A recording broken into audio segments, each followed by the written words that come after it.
পৃথিবীর গভীরতম অসুখ এখন মানুষ তবুও ঋণী পৃথিবীরই কাছে। কারণ এই পৃথিবীর বুকেই মানুষ সমাজ গড়েছিল, মানুষ রাষ্ট্র গঠন করেছিল, জোটবদ্ধ হয়ে পরস্পরের সুখ দুঃখের অংশীদার হওয়ার স্বপ্ন দেখেছিল। এই সংঘবদ্ধ জীবনকে কেন্দ্র করেই এবং মানুষের জীবনে সংঘবদ্ধতার প্রয়োজনীয়তা তুলে ধরতেই শঙ্খ ঘোষ রচনা করেছেন তার আয় আরো বেঁধে বেঁধে থাকি কবিতাটি। আমরা আজকে তার আয় আরো বেঁধে বেঁধে থাকি কবিতাটি আলোচনা করব। দেখো, কবিতাটি মূল গ্রন্থ হচ্ছে জলই পাষাণ হয়ে আছে, 2004 সালে প্রকাশিত। এই 2004 সালটা মনে রাখতে হবে। তিনি তার প্রকৃত নাম চিত্তপ্রকাশ ঘোষ, জন্ম 1932 খ্রিস্টাব্দের 5ই ফেব্রুয়ারি।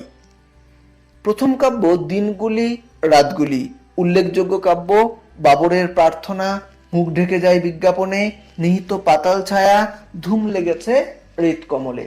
তো এই যে শঙ্খ ঘোষ, তো শঙ্খ ঘোষ কবিতাটি যে সময়ে রচনা করছেন সেটা হচ্ছে 2004।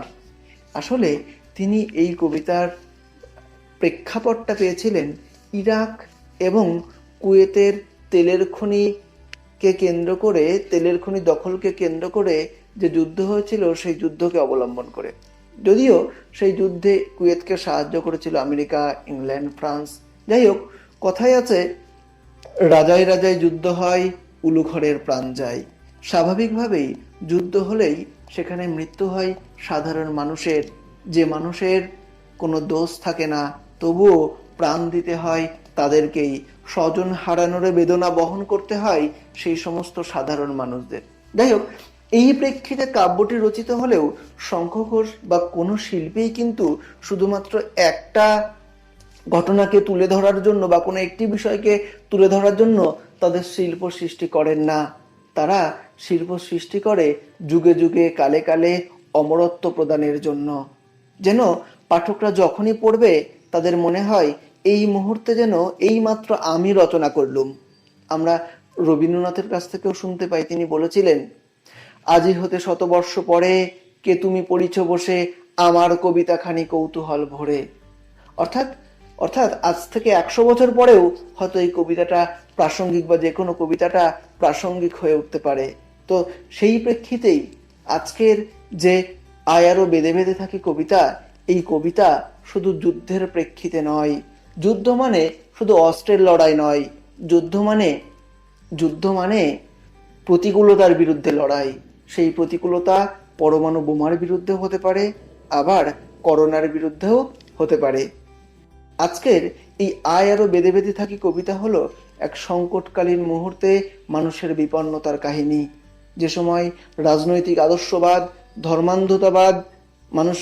ধর্মান্ধতা মানুষকে গ্রাস করছে, সেই গ্রাসের ঊর্ধ্বে উঠে এককভাবে সংঘবদ্ধ হয়ে কিভাবে মানুষ তার সেই অশুভ শক্তিকে হারিয়ে মানুষের মধ্যে শুভবোধের জাগরণ ঘটাবে, সেই লক্ষ্যেই তার আয় আরো বেঁধে বেঁধে থাকি কবিতাটি।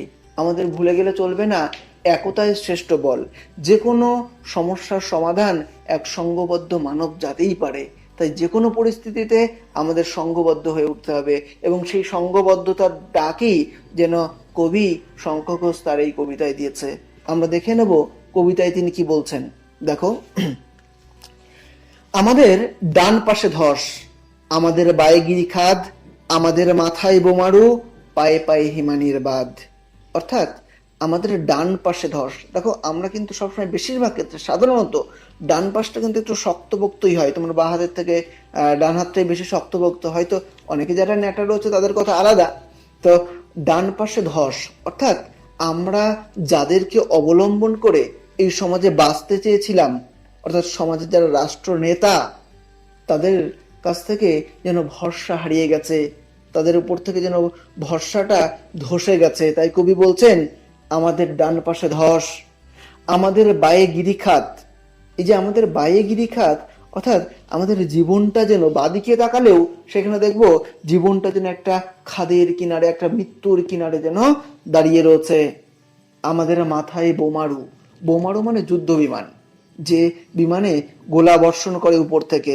তো আবার শুধু ডান পাশে বা বাঁ পাশে নয়, উপর থেকেও যেন কি হচ্ছে, বোমা বর্ষিত হচ্ছে, আবার পায়ে হিমানির বাঁধ।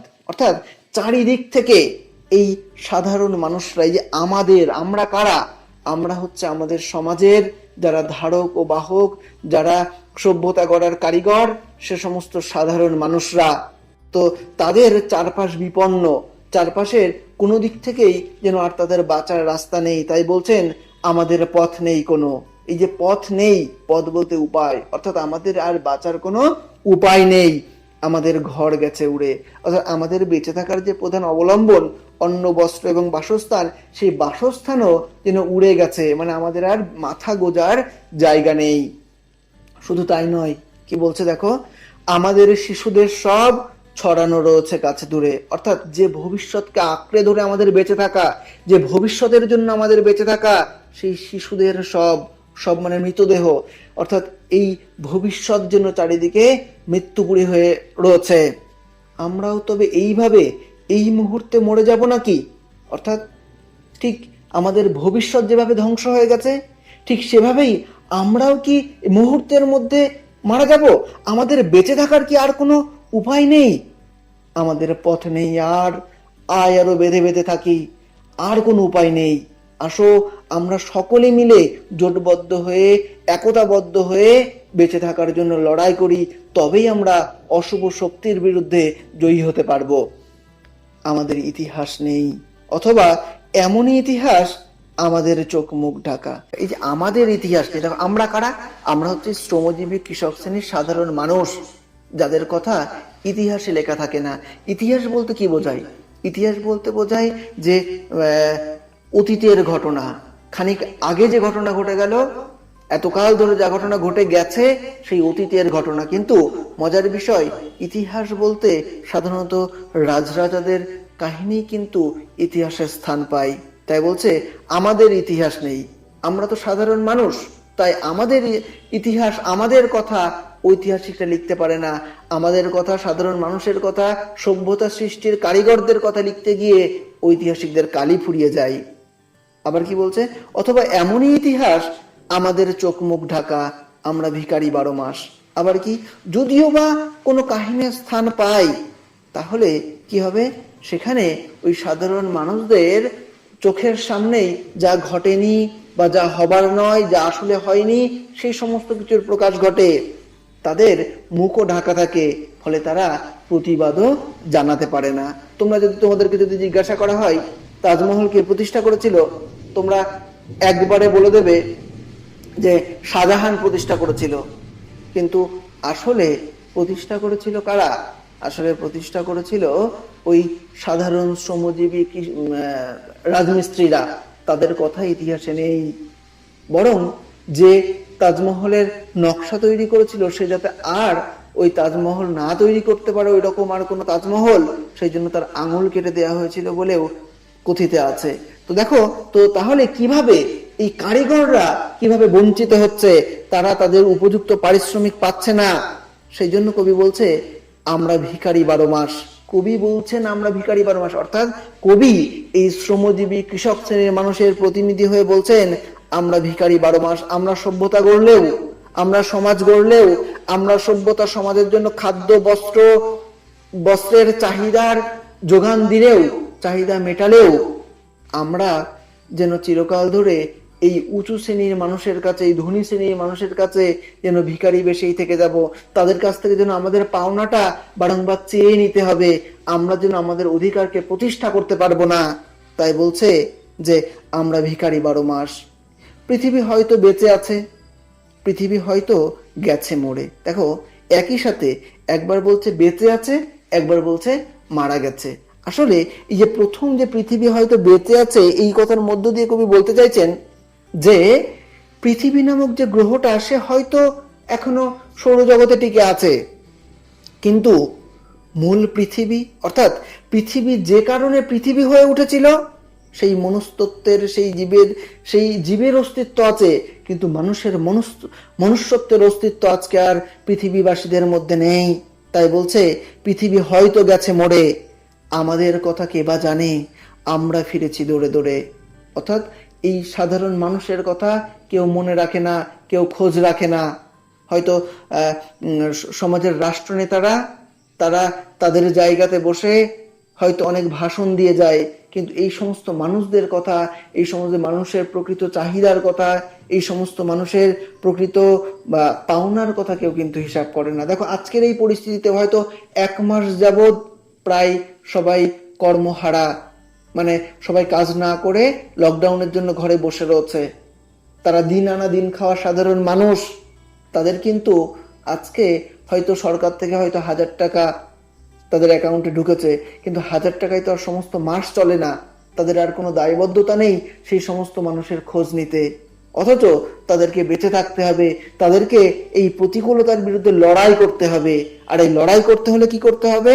তারা বলছেন কিছুই কোথাও যদি নেই, মানে আমাদের জন্য যদি পৃথিবীতে কোথাও কোনো কিছু না থাকে, তবুও আমরা কজন আছি তো বাকি, মানে আমরা অর্থাৎ এই যারা বঞ্চিত, যারা লাঞ্ছিত, তারা তো নিজেরা নিজেদের দরদটা তো বুঝতে পারবে।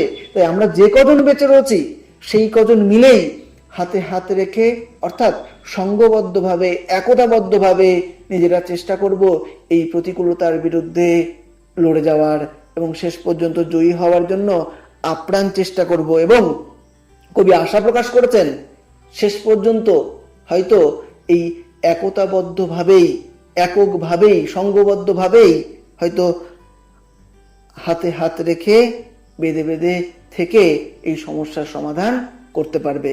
তাই যাই হোক, এই কবিতার মধ্য দিয়ে বর্তমান সময় উপযোগী একটা কবিতা, শুধু যুদ্ধ নয়, যে কোনো প্রতিকূলতার বিরুদ্ধে লড়াই হচ্ছে যুদ্ধ। তো সেখানে কিভাবে আমরা এই প্রতিকূলতাকে জয় করব তার একটা নিদর্শন কিন্তু শঙ্খ ঘোষ তার এই কবিতার মধ্য দিয়ে তুলে ধরতে চেয়েছেন। আচ্ছা, তোমরা যারা মাধ্যমিক দেবে 2021-এ, তারা খুব ভালো করে মনে রাখবে এই কবিতায় আলাদাভাবে তেমন কিছু নেই। একটাই প্রশ্ন এমনভাবে উদ্ধৃতি দিয়ে তৈরি করবে যে ওই প্রশ্নটা লিখলে যে কোনো, মানে ওই উত্তরটা লিখলে যে কোনো প্রশ্নের উত্তরই যেন লেখা হয়। একটাই প্রশ্ন, বেঁধে বেঁধে থাকা বলতে কি বোঝো? এই বেঁধে বেঁধে থাকার প্রয়োজনীয়তা উল্লেখ করো। এটা খুব ভালো করে তৈরি করো, তারপরে তো আমি চেষ্টা করো তোমরা, তারপরে আমি দিয়ে দেবো তোমাদেরকে। ঠিক আছে? ওকে।